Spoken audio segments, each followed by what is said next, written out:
Bom dia a todos, né? Nesse dia que a gente está aí de luto pela perda da nossa querida amiga Lise Bravo, a gente vai dar sequência na nossa disciplina aqui na palestra com o Nélio, que vai contar toda a sua experiência, toda a sua relação de fã, né? E de Beatles e principalmente de Stones. Com certeza o Nélio é o maior colecionador de Stones que eu conheço. Não, acho que não conheço ninguém que chegue perto, né, do nível de conhecimento, de coleção e de engajamento com essa banda, que teoricamente era uma banda rival dos Beatles, mas o Nélio também se apaixonou pelos Beatles lá nos anos 60, né, quando ele ouviu lá o compactozinho, né, do brasileiro, dos Beatles. Então, ele tem um carinho muito grande por essas duas bandas. Ele é um Beatlemaníaco, ele é um Stone maníaco, e ele também é um grande pesquisador sobre o rock nacional, né? Ele também vem escrever não só livros sobre os Stones, mas também, né, ele vem recuperar pérolas e coisas que ficaram meio que perdidas no rock nacional, né? Então, hoje, na nossa palestra, o Nélio vai falar um pouquinho sobre essa experiência como fã, né, e também como pesquisador, que o levou a escrever obras, né, como o livro sobre os Stones no Brasil, desde a primeira excursão que eles fizeram nos anos 60, não todos, mas até, né, as próprias turnês, né? Então, tem esse livro, tem outro também super famoso, Sexo, Drogas e Rolling Stones, né? E também tem um livro sobre as histórias, né, do rock nacional, fazendo essa pesquisa, um trabalho muito legal de pesquisa para recuperar coisas que não são aquelas bandas da mídia, né, Nélio? Não são essas bandas populares da mídia, né, que todos nós ouvimos, né, e conhecemos o nome. E a gente queria fazer também dessa palestra, né, o início de um processo, como eu falei no início, que é o processo da dor que a gente está sentindo pela perda da nossa querida Lise, né, e transformar essa dor, né, que é inevitável, né, numa saudade, né? A gente não consegue associar a Lise à dor, né? A gente associa a Lise à alegria, à felicidade, aquele brilho nos olhos, sempre a generosidade. E eu acho que, falando de Beatles, continuando, né, a falar sobre Beatles, a contar histórias, né? A Lise era uma exímia, né, contadora de histórias. A gente está, de certa forma, mantendo esse legado, né, mantendo esse espírito, né, que é o da alegria, da generosidade, do compartilhamento, né, que era tão particular da Lise, com a sua simpatia, com o seu carinho. Abro a palavra agora ao querido amigo Nélio e a gente inicia, então, o nosso papo. Obrigado, Rafusa. Bom dia, pessoal. Eu realmente estou com a garganta assim, mais ou menos. E, quer dizer, antes de começar, eu só quero dizer duas coisas que o Rafael acabou de comentar. Uma, eu não sou o maior colecionador de Stones do Brasil. O amigo meu, Pedro, ele tem uma coleção fabulosa de Stones também, e realmente eu não sou definitivamente o maior colecionador de histórias do Brasil. Na verdade, isso não importa tanto, né? O que importa é o carinho, o que cada um tem, né? Você tem uma coleção maravilhosa de Beatles, outra também. Quer dizer, se um tem mais 2 discos, 100 discos, não importa. O amor é semelhante. Então, eu acho que, nesse caso, não é uma coisa tão relevante. Eu tenho uma coleção razoável, realmente. Não é todo mundo que tem uma coleção. Minha coleção de Beatles, inclusive, é maior. Agora, outra coisa também, quando eu escrevi sobre o rock brasileiro, que eu tenho pesquisado, escrito é dos anos 60 e 70, e não pega só bandas obscuras, não, pegam bandas conhecidas como Terço, como A Bolha e outras. Mas esse é outro assunto. Então, para mim é um prazer estar aqui. Eu agradeço ao Rafusa pelo convite, pela oportunidade de poder falar sobre música, embora 2 dias atrás tenha falecido nossa amiga, como ele tanto falou aí. Então, eu vou tentar organizar o meu pensamento, apesar de tudo, e que essa conversa, esse papo sobre uma coisa tão linda que é a música, e sobre os Beatles e sobre os Stones, sirvam para manter a memória da Lizzy Bravo. E assim a gente vai tocar essa conversa adiante. Evidentemente, aliás, o Rafusa me pediu para falar sobre tudo isso, né? A paixão pela música, sobre o colecionismo, sobre o fato de ser fã de algum artista, de uma maneira livre, de uma maneira, quer dizer, não vai ser tudo acadêmico, data por data, aquela coisa precisa de uma aula específica, não, mas uma conversa livre, que eu possa ajudar vocês a transportar vocês comigo na minha aventura até chegar aos Beatles, aos Stones, e como foi um pouco aquele cenário dos anos 60.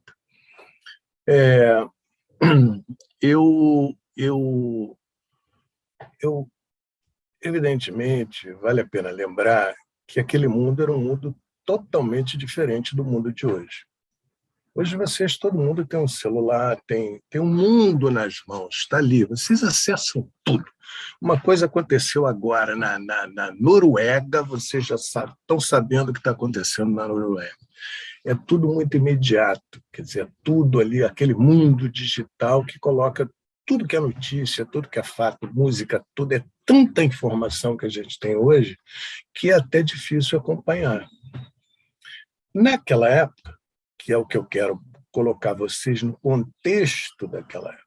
Então, imaginem-se sem celular, sem redes sociais, sem o digital, sem o mundo digital.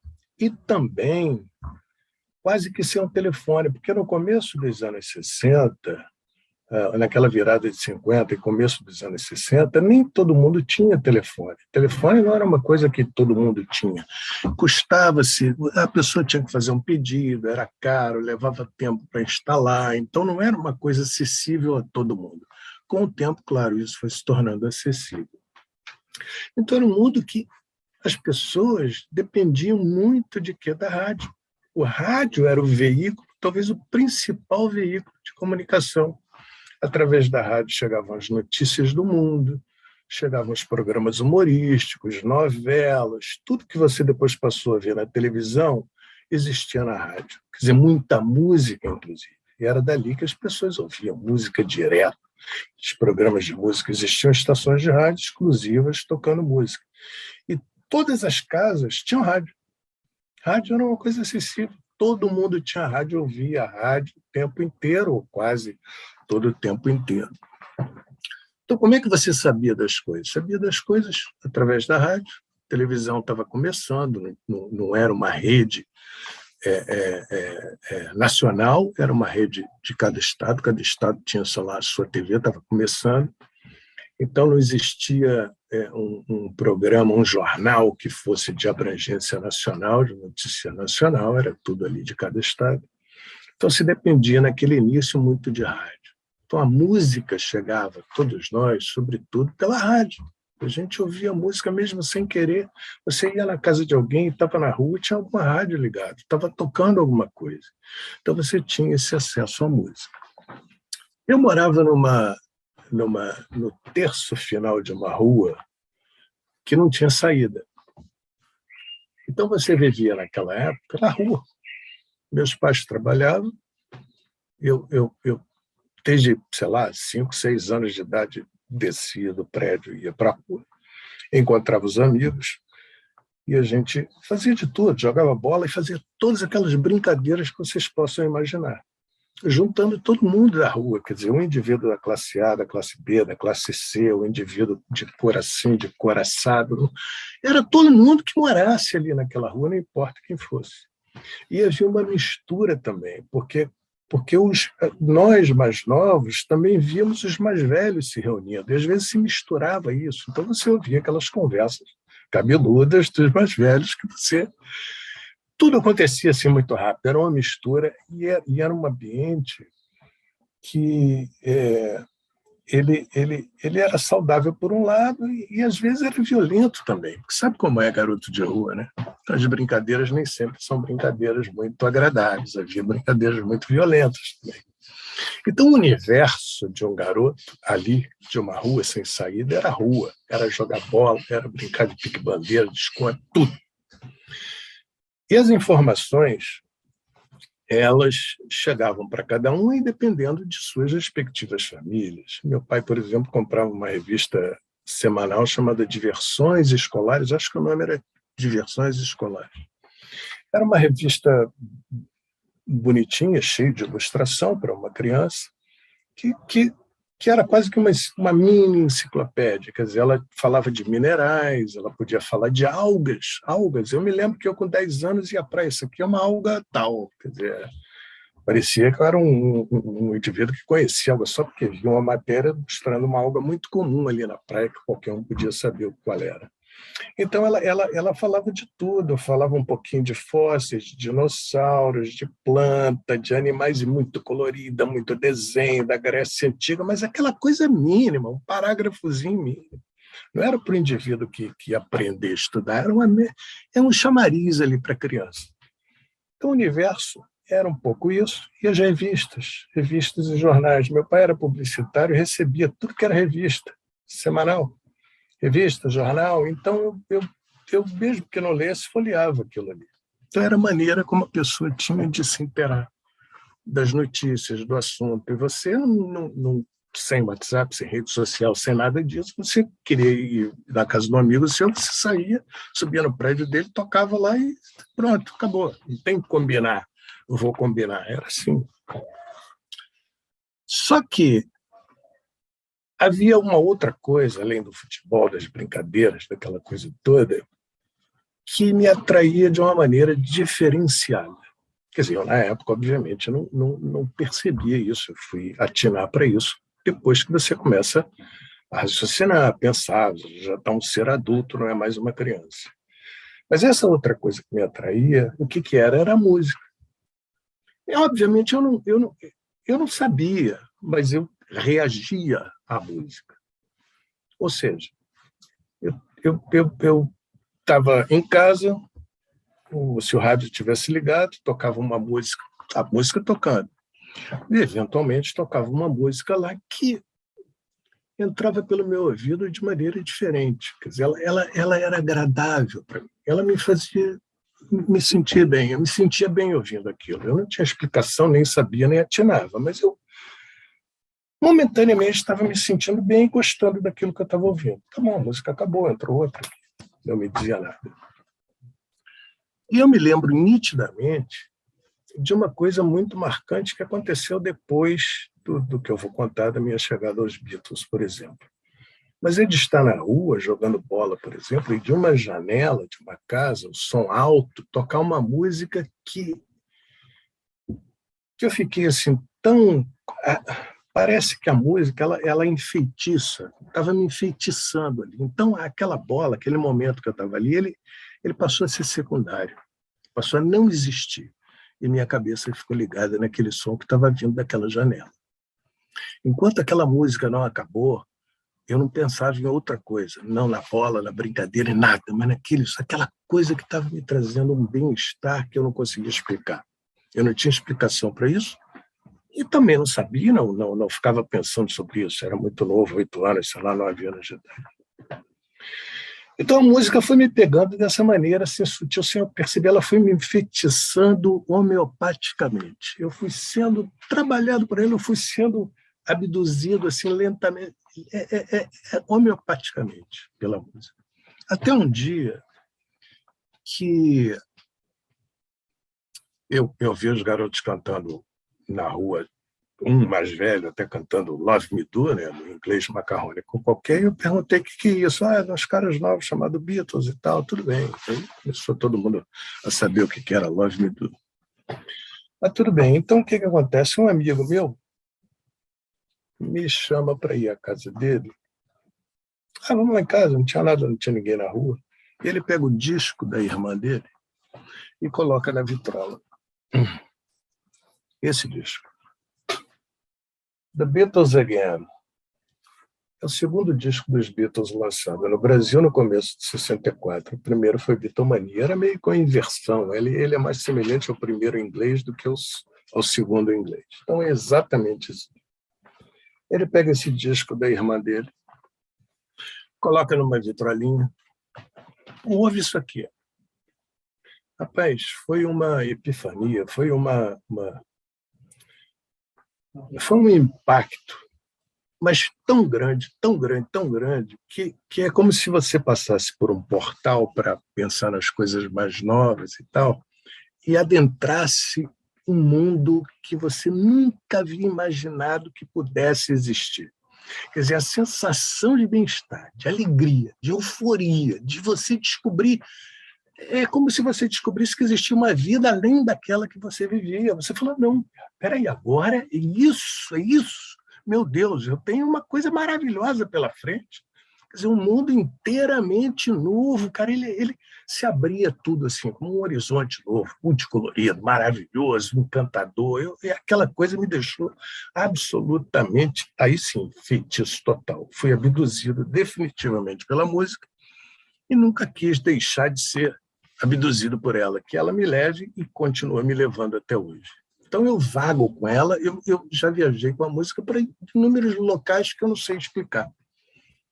Então o que aconteceu a partir desse dia? Eu fiquei tão impactado, que eu tinha que ter aquela música comigo. É como se você... Porque você vai a uma festa, se diverte, acabou a festa, tudo bem. Mas aquela música, eu não podia ficar sem ela. Aquilo foi o meu bilhete, a minha passagem para esse paraíso, para esse mundo que eu não conseguia explicar. Eu tinha que ter isso na minha mão. Eu tinha que ter essa música, eu tinha que ter aquela alegria, aquela euforia. Eu tinha que ter aquilo para usar quando eu quisesse. E você, criança, fica, poxa, sem vitrola, sem nada. Você, poxa... E esse mundo foi se abrindo, e o que acontece ao mesmo tempo? Você passa a querer ter a música, a possuir aquela música para você ouvir quando você quiser, como se fosse uma droga do bem, não, eu preciso disso aqui. E você começa a querer se informar sobre quem são esses caras exatamente, de onde esses caras vêm, como é que eles conseguem fazer aquele tipo de som. Quer dizer, o que está acontecendo? Como é que eles são, na verdade? Você começa a se interessar por isso. Vem o consumo daquilo, vem o interesse. E você tinha essas informações que chegavam aqui com um pouquinho de atraso, através do jornal, através das revistas. Às vezes levava um tempo, um disco para sair aqui naquela época, um disco novo, saía 3 meses depois do lançamento que tinha lá fora. Hoje vocês vão achar um absurdo, porque tudo sai na mesma hora. Mas era assim. Então, o que acontece? Eu comecei a me interessar por aquele mundo e comecei a querer comprar disco. Claro que eu ganhava uma mesadinha. Então, eu e meu irmão, às vezes, a gente juntava o dinheiro da mesada para comprar um LP ou para comprar compactos. Saía comprando compactos. Porque aquele mundo começou a trazer novas músicas. Então, tocava no rádio outras coisas que a gente começava a ficar assim, meu Deus, que coisa linda, que coisa maravilhosa, eu quero isso. Por exemplo, esse compacto do The Animals, que é de 1964 e traz The House of the Rising Sun, isso aqui tocava no rádio e era outra coisa que deixava a gente tão, a mim pelo menos, algumas pessoas, foi um sucesso estrondoso, uma coisa maravilhosa. Esse mundo novo, enfim, esse mundo novo que passou a me interessar. E aí comecei a comprar compactos. A gente começou a comprar os compactos, eu não sei se hoje o pessoal sabe, é um disquinho desse, de 7 polegadas, que tem uma música de um lado, uma música do outro, às vezes tem 2 de um lado e 2 do outro, que é um compacto chamado de compacto duplo. Então a gente começou a comprar compacto mesmo sem ter vitrola. Por quê? Porque a gente queria aquela música. Pô, eu não posso ficar sem isso de jeito nenhum. Quando é que eu vou ouvir isso de novo? Não, eu quero. Então passamos a comprar compacto sem vitrola e eu, às vezes carregava para casa de algum amigo que tivesse uma vitrolinha para ouvir aquilo. Então a gente começa a se informar sobre os Beatles e você começa a querer ser parecido com aqueles caras. Aquele cara é uma nova estética, né? Os caras eram cabeludos, ainda que em 64 o cabelinhos dele fosse menor do que o nosso hoje, aqui do que o meio do Rafusa, naquela época era grande. Então a gente já começa a se autotransformar também, você começa a aderir àquela coisa, que com o tempo foi chamado de contracultural, você foi se tornando um indivíduo marginalizado, é um pouco pesado, mas, enfim, você deixava aquele mundo tradicional, conservador, para consumir outro e ser outra coisa, ser outra personagem. Você é um indivíduo que tem a sua música, você tem a sua moda, a sua roupa, o seu cabelo, você não é o que os seus pais ou que as gerações anteriores diziam, não, você tem que ser assim. Você tem que se comportar assim. Não, isso é um novo mundo. Vamos descobrir tudo junto. Vamos experimentar essa coisa. Vamos experimentar essa música. Então, os Beatles foram esses grandes... Para mim, esse impacto foi tão violento que eu não tive como... Os Beatles se tornaram uma referência da maior importância para mim. Quase como um catalisador, né? Para isso. Né? Foi o cara que me puxou para esse mundo. Claro, como eu disse antes, tinha músicas que tocavam no rádio que já me chamavam a atenção. Então eu ouvia The Platters, Only You, vocalização linda. Ouvia Ray Charles, eu não sei se as pessoas conhecem, mas Ray Charles era um indivíduo do rhythm and blues, do soul, que tinha uma voz interessante, tocava piano, canções às vezes aceleradas, canções calmas. E a Can't Stop Loving, uma música que tocava sempre no rádio, sempre teve na minha cabeça, que eu gostava muito. Aí tinha o Frank Avalon cantando Venus, uma melodia bonita, que aquilo me levava para algum lugar também bonito. Mas você ouvia aquele som dos Beatles que juntava a harmonização vocal, um instrumental mais forte, denso, e uma melodia maravilhosa, adicionada à imagem dos caras, que era uma imagem linda, aqueles cabelinhos cortados, aquele jeito, aquela coisa perfeita, aí juntou tudo, juntou absolutamente, não era uma música que tinha uma coisa legal, outra que tinha outra coisa, era tudo de legal, estava ali, tudo de bom, de que você pudesse unir o instrumental, o vocal, o visual, a qualidade da música, a interpretação, o canto de cada um deles, então você juntou tudo. Eu imagino que para vocês que estão ouvindo aqui, que são mais novos, que é difícil imaginar como aquela música lá de trás dos Beatles foi tão revolucionária assim, porque hoje o indivíduo já ouviu de tudo, né? Ouviu heavy metal, ouviu música eletrônica, música isso, aquilo. Então, algumas pessoas podem dizer, pô, Nélio, como é que aquela música pode ser tão revolucionária na tua cabeça, ter causado tanto impacto? Tem uma musiquinha, uma guitarra e tal. Mas naquela época, vale lembrar que eles fizeram um som, trouxeram um som que ninguém fez ou fazia antes. Então aquilo era uma absoluta novidade, era uma coisa absoluta, era uma absoluta novidade. Aquilo era novo, aquilo era fresco, aquilo era revolucionário, essa é a palavra, era uma coisa totalmente diferente. E aí você passa a acompanhar aquele universo, acompanhar aquela coisa. Quer dizer, a música, aí, nesse caso, para mim, já se tornou a coisa mais importante, a coisa mais linda do mundo para mim. Era a música. E você começa a entrar nesse universo, ouvir aqui Mamas and the Papas daqui, o The Animals de lá, e começam a surgir essas bandas, e você começa a querer ler a respeito delas, porque o que saía aqui. Porque enquanto lá fora o mundo estava fervilhando com novas bandas, novas músicas, aqui chegavam algumas dessas informações, chegava todo mundo. Então, você comprava uma revista, tinha uma notinha sobre uma banda nova, sobre alguma coisa, mas era pouca coisa. E a gente sempre carente de informação, querendo mais, e querendo mais, e querendo mais.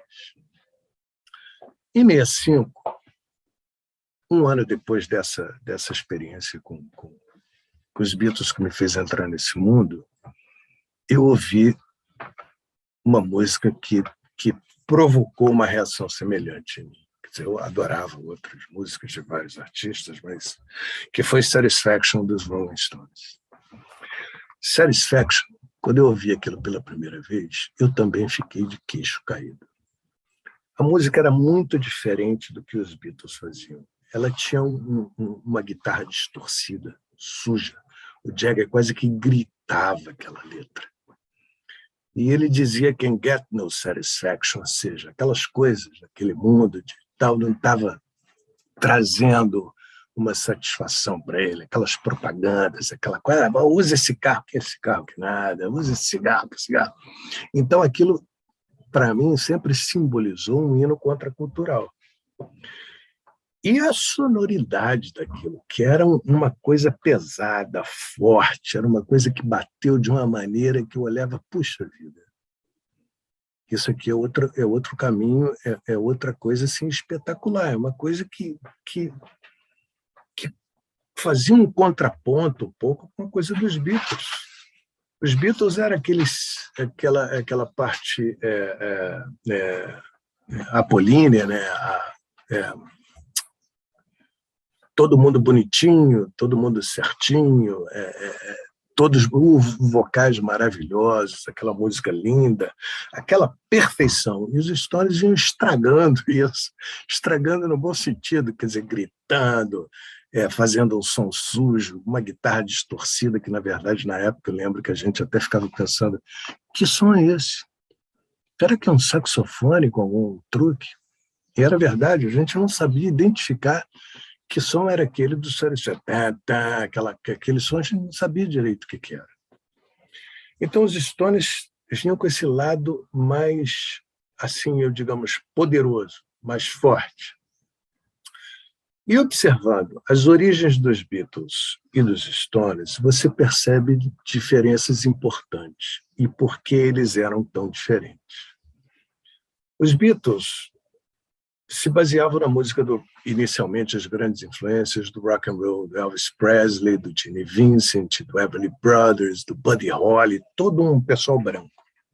Uma musicalidade, ele branco, apesar de que o rock dele é blues e tal, dos negros, mas enfim, eram todos intérpretes brancos, Elvis, Gene Vincent, Ed Cochran, Everly Brothers e Buddy Holly and the Crickets, que foram os artistas que mais influenciaram os Beatles ali. Buddy Holly e Everly Brothers, esses aí, talvez no topo da influência. Buddy Holly and the Crickets até na estética dos Beatles, porque Buddy Holly and the Crickets, olha o nome, o Crickets de grilo, depois os Beatles veio com aquele trocadilho, meio que pensando nisso. Então, o Buddy Holly and the Crickets tinha essa estética de guitarras, baixo e bateria, e os Beatles também. O Buddy Holly and the Crickets compunham suas músicas, os Beatles também. Não existiam outros artistas, banda daquele estilo. Era Buddy Holly and the Crickets, depois os Beatles. Só podia ter uma banda instrumental, mas era outra coisa. Então eram artistas brancos, era o rock and roll ali branco. Os Beatles também tocavam música de origem negra, tocavam soul music. Eles foram lá atrás de artistas da soul music, inclusive gravando coisas assim obscuras como Devil in Her Heart. Por quê? Porque naquela época a quantidade de bandas que surgiam assim dia a dia era muito grande. Liverpool tinha uma quantidade imensa de bandas ali. Então os indivíduos iam tocar naqueles clubes, naqueles espaços, e aí todo mundo tocava quase que os mesmos covers. Então você queria ser diferente, você não queria tocar uma coisa que a banda que abriu para você já tocou antes. Então eles às vezes procuravam essas obscuridades nos lados B de compacto, o lado menos importante do compacto. Então achavam coisas como Devil in Her Heart. Essa ninguém ia gravar, eles gravavam, tocavam no show. Então eles tinham os Beatles usavam esse songbook, digamos, esse repertório muito eclético de origem deles, né? A origem do rock and roll. Eles cantavam Burt Bacharach, eles cantavam Carole King e Jerry Goffin, eles cantavam Cynthia Weil e Barry Mann, que são autores brancos, cantavam muita coisa de soul music, Smokey Robinson and the Miracles, Holland Dozier e Holland.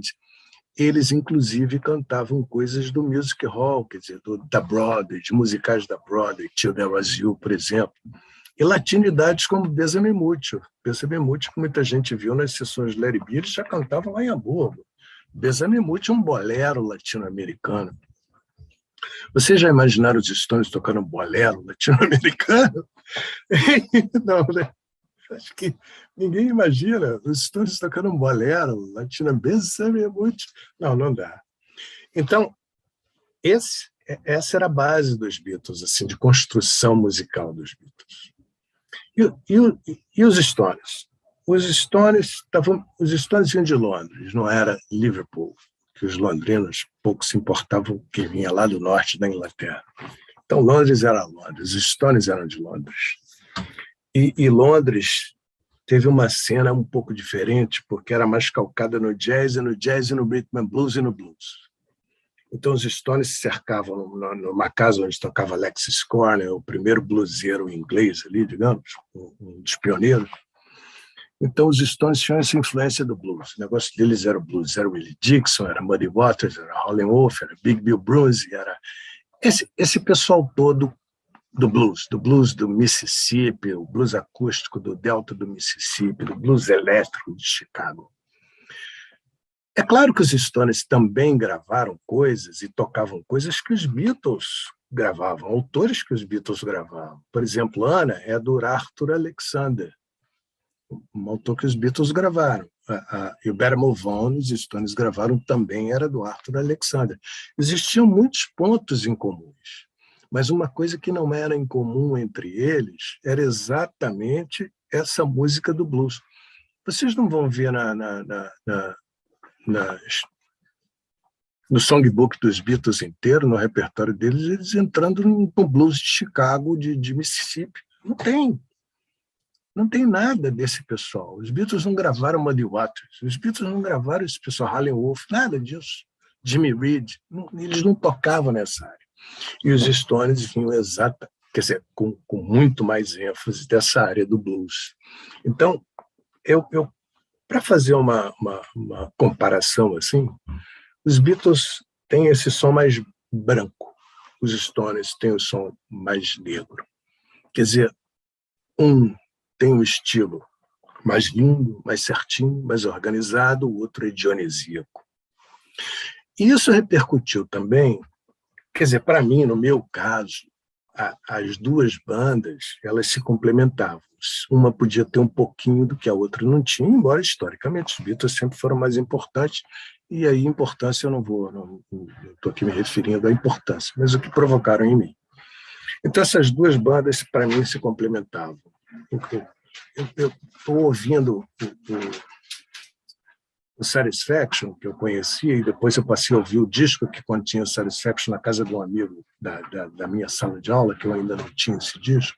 Então eu fui conhecer o LP inteiro que tinha o Satisfaction na casa dele. Então a gente todo dia saía lá ouvir esse disco, ouvir outras coisas. Eu fui começando a entrar na sonoridade diferente dos Stones.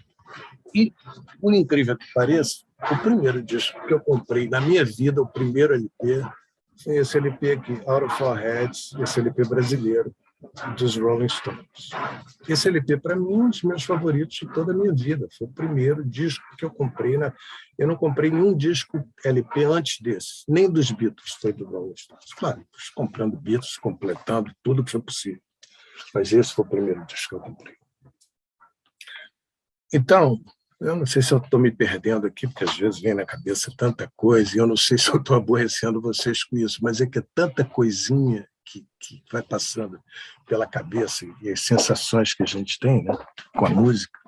Não, Nery, está perfeito. Você está fazendo aí uma fala perfeita. Pode continuar à vontade. Então, o que acontece? Os Stones...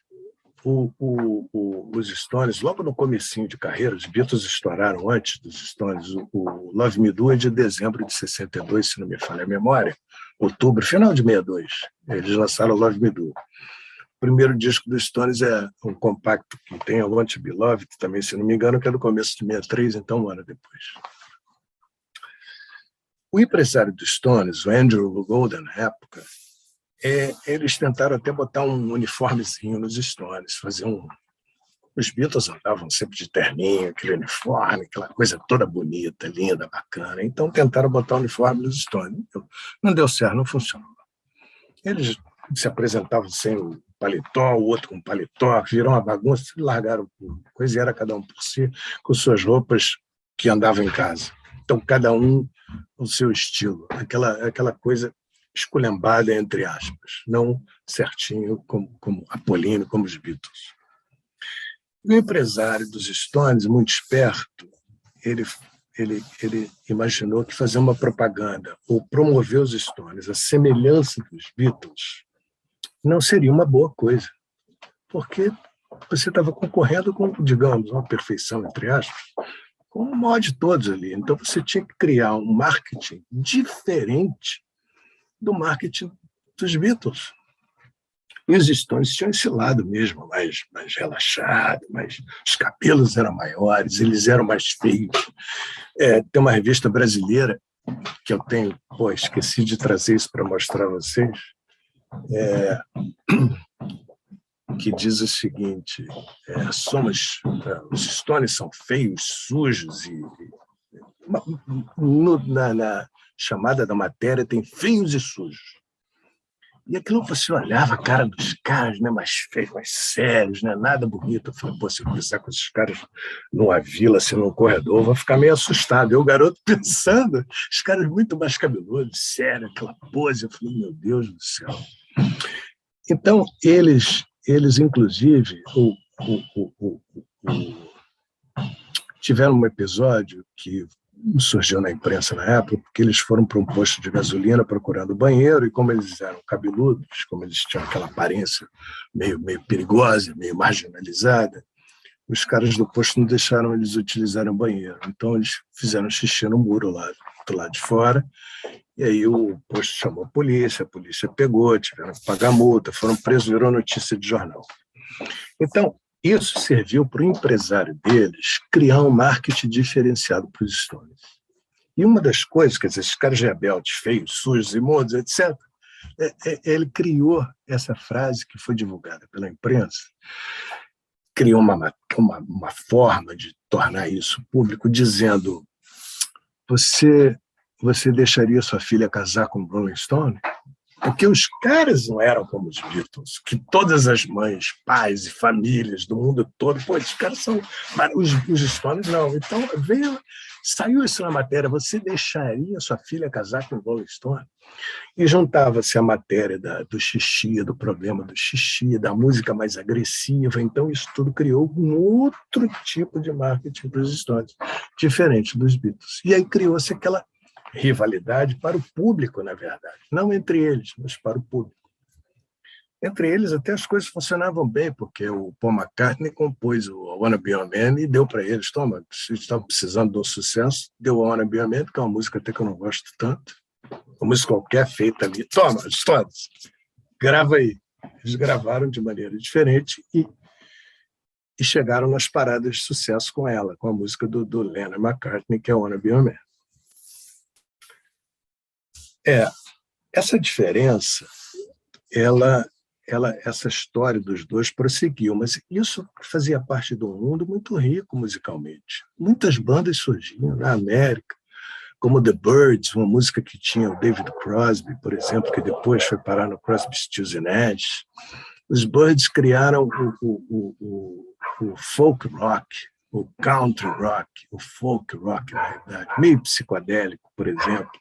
O Bob Dylan, que é uma figura que a gente não pode esquecer, sobretudo pelas letras, por seu comportamento, por sua maneira de ser, mas aquelas letras do Dylan que chamou a atenção do Lennon, por exemplo. Lennon foi compor You've Got to Hide the Love Away ao estilo, assim, meio que pensando no Dylan. Então, o mundo fervilhava em termos de bandas novas surgindo, de ideias musicais, tanta coisa foi aparecendo ali. Mas os Beatles pareciam que estavam sempre ali na frente. Então, se os Beatles introduziam, por exemplo, uma cítara numa música, pronto, todo mundo vai colocar uma cítara numa música. Aquilo virava como se fosse uma cartilha, né? Agora é assim, então tá todo mundo. Botou uma cítara em Norwegian Wood, do Rubber Soul, então os Stones botaram em Painted Black também, por exemplo. Mas os Stones, os Beatles gravaram Yesterday, quer dizer, uma música que basicamente só tinha o Paul e um quarteto de cordas. Os Stones gravaram uma música a esse estilo, que é totalmente diferente de Satisfaction, por exemplo, que é As Tears Go By. Uma música que eles fizeram até para Mary Ann Faithfull, que era uma cantora que foi namorada do Jagger e tal, mas que eles resolveram gravar porque Yesterday fez sucesso. Então, eles gravaram As Tears Go By. Ô, Nélio, deixa eu fazer uma intervenção. Você deu aí uma aula, né, sobre Beatles e Stones, né, maravilhosa, e principalmente você focou nessa questão da diferença, até propositalmente criada, né? E quando a gente está falando sobre essa questão da cultura de fã, né, essa forma comercial que foi trabalhado os Beatles e o marketing, ele também influenciou a relação dos fãs. Existia essa questão da construção da identidade. Você, por exemplo, é um cara que escutava tanto Beatles, né, como você disse, Beatles e Stones completavam, né, a sua formação musical e esse horizonte aí que você vislumbrava. Agora, você via também, naquela época, uma forma de uma construção de identidade que separava essas turmas? Ou você, como você, né, que a gente poderia até usar um termo pejorativo, um pelego, né, que estava ali no meio dos dois mundos, né, você era uma exceção? Ou se esses dois mundos realmente eram mundos à parte por essa questão da construção da identidade, por eles serem tão distintos, por eles terem características principalmente de visual, estética, etc. Né? Como é que você pode trazer isso pela sua experiência para a gente? Porque isso está relacionado ao que a gente estuda aqui, que são os elementos de fandom, com construção de identidade, né? Enfim. Na verdade, tudo aquilo fazia parte de uma revolução da juventude, que começou ali com a música dos Beatles e tal. Então, eu olho tudo aquilo como uma coisa, uma coisa única, revolucionária, que mudou a juventude do mundo, mudou os comportamentos, mudou tudo. Quer dizer, você teve a chegada da pílula para as mulheres, aquela coisa da paz e do amor, da liberdade, do sonho, da utopia. Então, todas aquelas bandas com suas diferenças faziam parte disso. No específico, criou-se aquela pequena divergência, no caso assim, de opinião entre Beatles e Stones. Tinha muita gente que era Beatles, a maioria, na verdade. E tinha um número muito menor de gente que era Stones. Não, só Stones, o outro é só Beatles. O Beatles é muito melhor, Stones, que Stones, cara, Stones tem mais punch, aquelas coisas. E eu, na verdade, gostava dos dois. Eu achava que eu estava ganhando, porque eu aproveitava o que tinha de bom dos dois. Então, para mim, mas quer dizer, não que isso viesse na minha cabeça na época. Então, você criar uma maneira de divulgar diferente, você pode criar públicos diferentes. Você pode criar. Tem gente que pode ser mais influenciada pela propaganda, a gente termina sendo.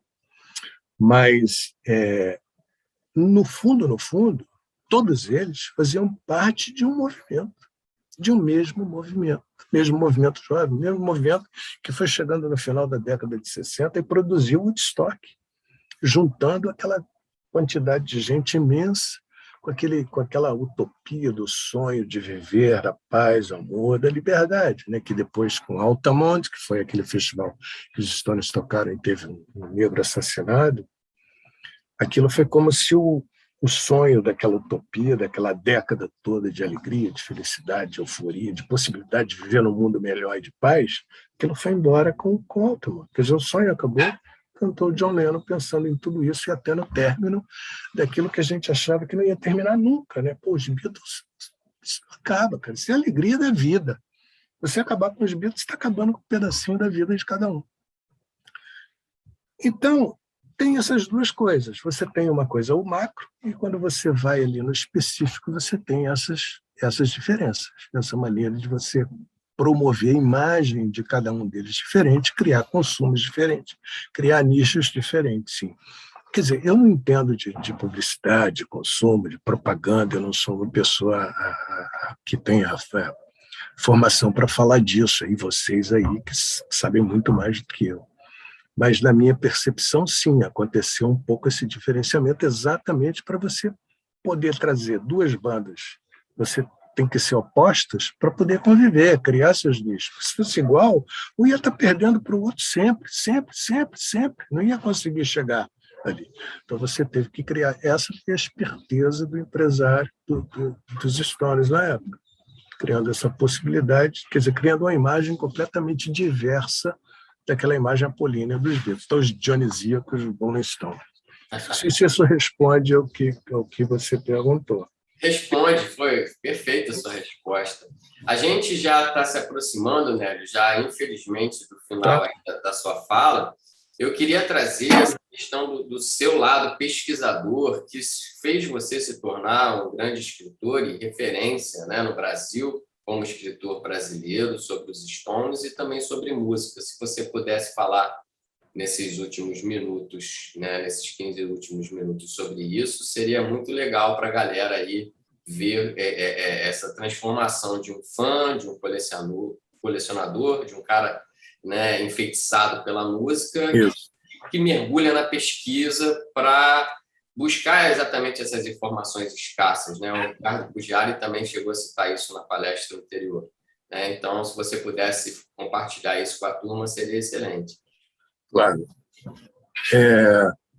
Por que eu fui escrever? Eu nunca fui um bom aluno de português, eu nunca fui um grande leitor, nunca fui um indivíduo que me aproximasse tanto eu precisava me informar, obviamente, para saber o que estava acontecendo no mundo. Mas o que aconteceu foi o seguinte, a minha paixão por esses caras era tão grande, e a gente sabia que, vivendo aqui na América do Sul, eles nunca chegavam aqui. Esse universo todo acontecia no eixo do hemisfério norte. Londres, Estados Unidos e Nova York, Los Angeles. Era ali em cima, eventualmente, os caras faziam uma turnê ao Japão e Austrália. Mas o mundo se concentrava da música, dessa revolução toda ali no hemisfério norte. Nada chegava aqui embaixo. Você sonhava em ver os Beatles, você ficava sonhando, porque... Enfim.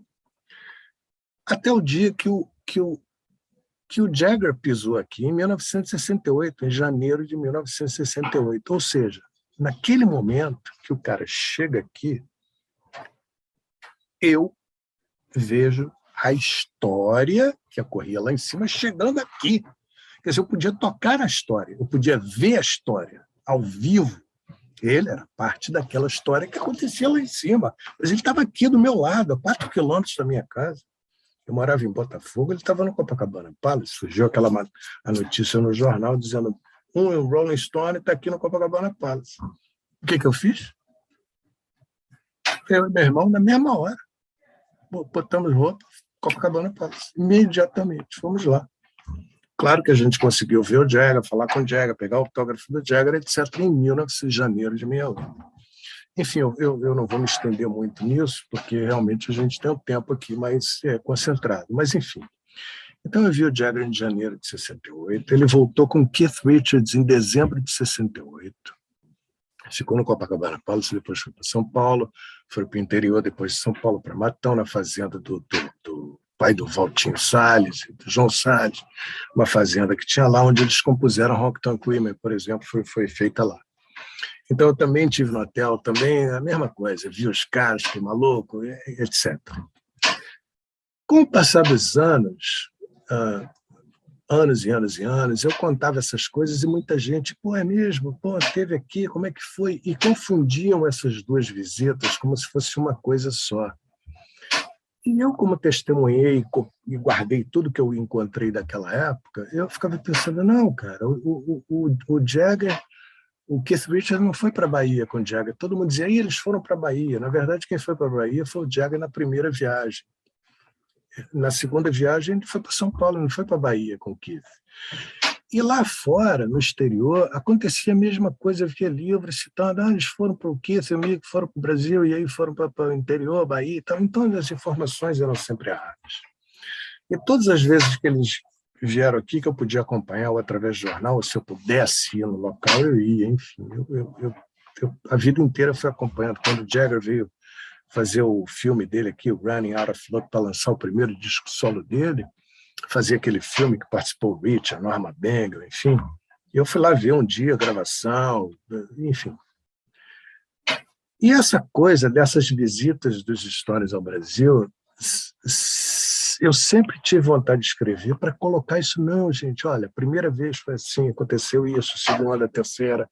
Eu sempre tive esse desejo de poder contar essa história reta.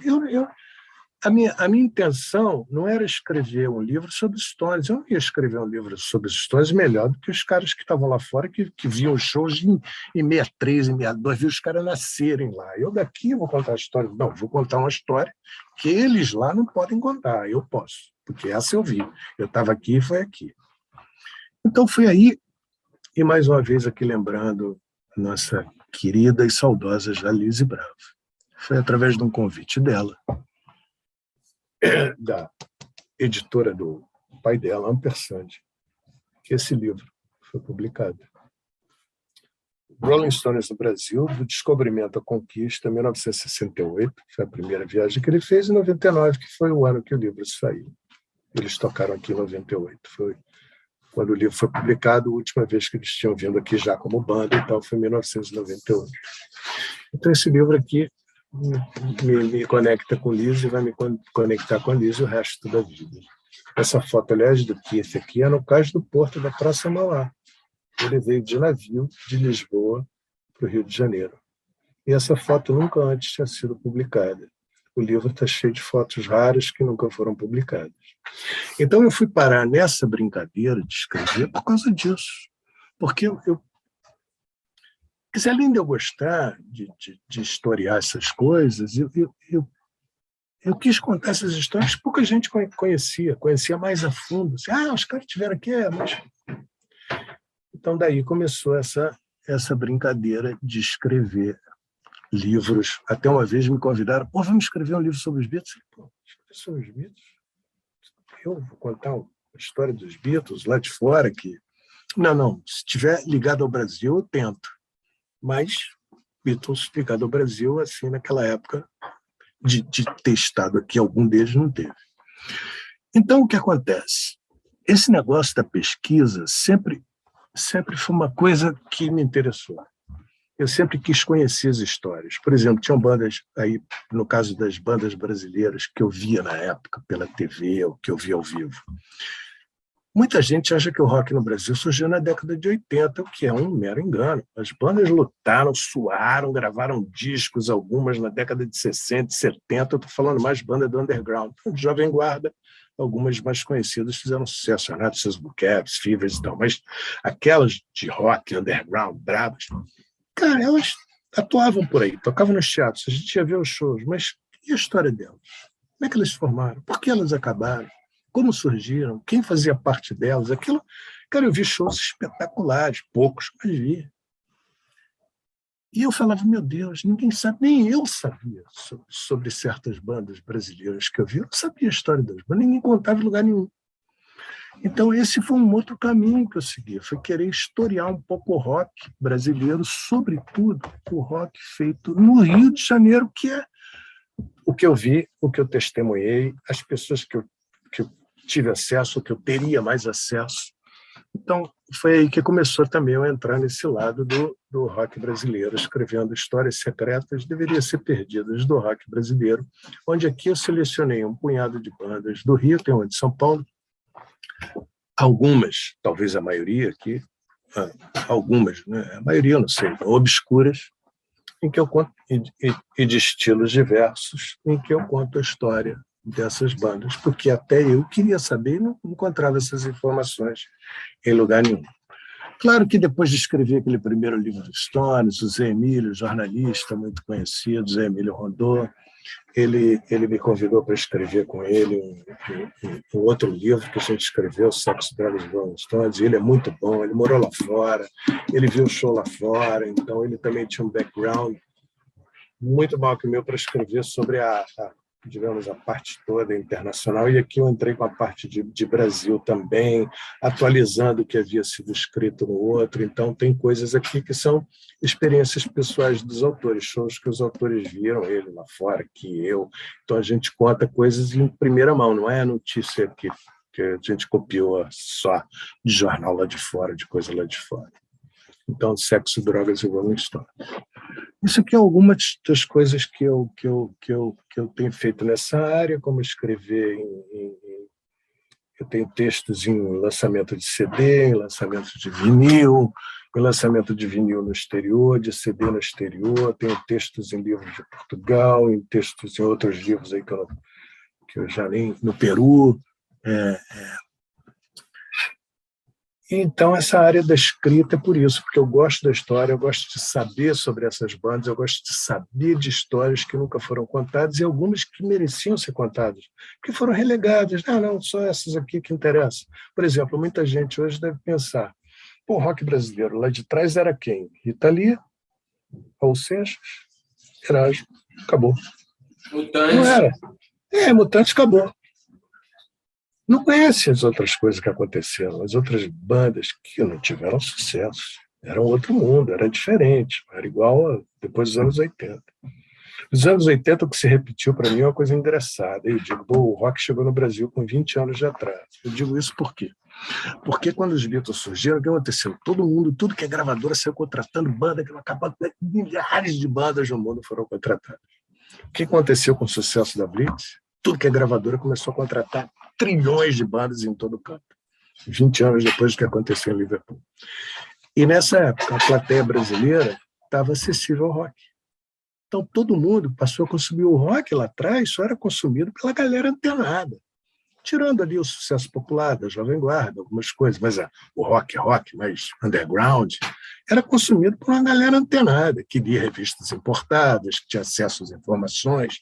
Muitas bandas, inclusive, no começo cantavam em inglês, cover. Não, rock tem que ser em inglês, não vou cantar em português, rock. Então, tinha isso também. Então, por isso, veio essa coisa de contar coisas que as pessoas nunca contaram, nunca tiveram acesso, que mereciam ser contadas. Isso. Pô, muito legal, né? Esse trabalho aí ele está diretamente associado com a questão da memória, né? Exatamente. Você é muito honesto em dizer, né, e colocar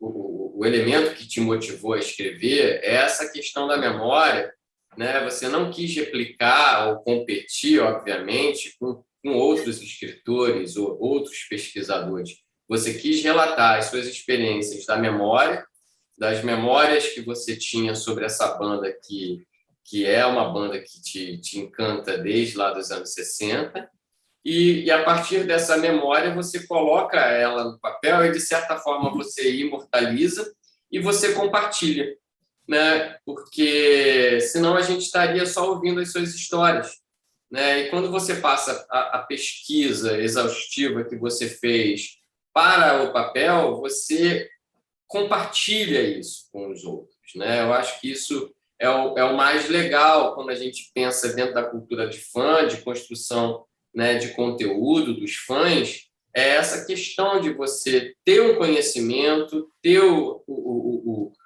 digamos assim, a vontade de fazer e de produzir, que o fim é exatamente você compartilhar a narrativa, né? Você dar sentido às histórias que eram mal contadas ou deturpadas, ou você pegar aquela banda, né, como você falou, no período pré-Blitz, que a Blitz vai ter essa explosão e vai ter a mídia abraçando o rock nacional ali nos anos 80 com o movimento de redemocratização, né, uma conjunção de vários elementos que fazem o rock nacional explodir, mas antes existia coisa muito legal, coisa muito boa que pouca gente conhece, e você também, mais uma vez, pesquisa exaustivamente, colhe as informações, né, traz a sua memória afetiva e coloca no papel e você compartilha com a gente. Eu acho que esse realmente é o espírito, né, desse fã que cria conteúdo sobre os seus objetos de fãs, sobre aquilo que lhe fascina.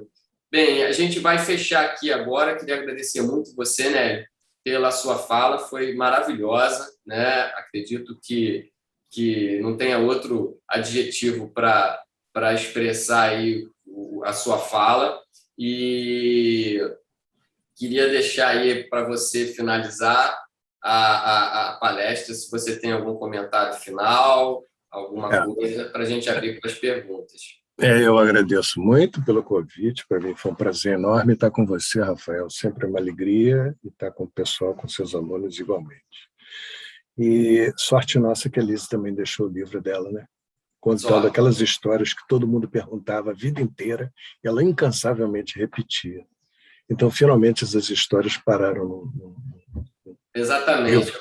Eu falei isso pensando realmente nessa questão, né? Porque na nossa palestra que ela deu aqui para a nossa turma, ela disse: eu não sei como é que as pessoas, né, ainda aguentam ouvir as minhas histórias que eu repito a minha vida inteira. E agora, né, ela não vai poder mais repetir, infelizmente, essas histórias maravilhosas que É, a gente ouvia 1000 vezes, e cada vez que a gente ouvia, a gente se emocionava, a gente se tocava, a gente, né, queria ouvir mais e de novo, né? Infelizmente, isso agora não será mais possível, mas como você coloca muito bem, a gente agora tem o registro, né, das suas histórias no seu livro. Muito obrigado, Nélio, né? Foi obrigado a você, um Rafa. prazer imenso recebê-lo.